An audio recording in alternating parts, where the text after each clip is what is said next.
Soutien affirmé d'organisations syndicales au plan national de développement économique et social PNDS. Ces syndicats qui ont tenu ce matin une conférence de presse avaient apporté leur caution à la tenue de la table ronde des bailleurs de fonds du PNDS. Ces organisations syndicales vont plaider auprès du gouvernement pour la prise en compte du volet social dans la passation des marchés publics dans le cadre du plan. Reportage Admagiti Moumouni Soubega.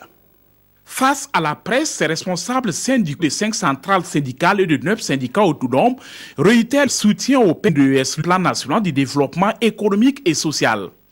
Selon ces organisations syndicales, c'est un référentiel de développement qui prend en compte leurs préoccupations. Le PNDS a pris en compte les préoccupations du mouvement syndical, à la différence des autres programmes de développement qu'a connu notre pays.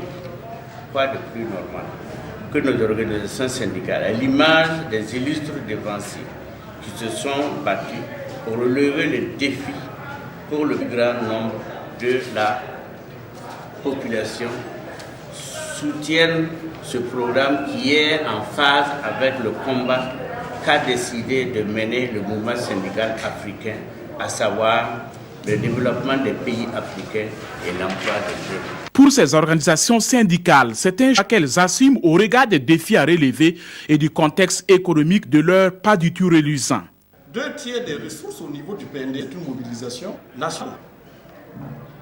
Honnêtement, qui de nous ici peut se construire sans prendre des crédits?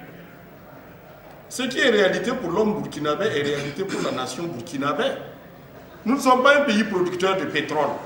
Ces organisations syndicales avaient déjà soutenu avec le patronat la table ronde des bailleurs de fonds sur les financements du PNDS à Paris.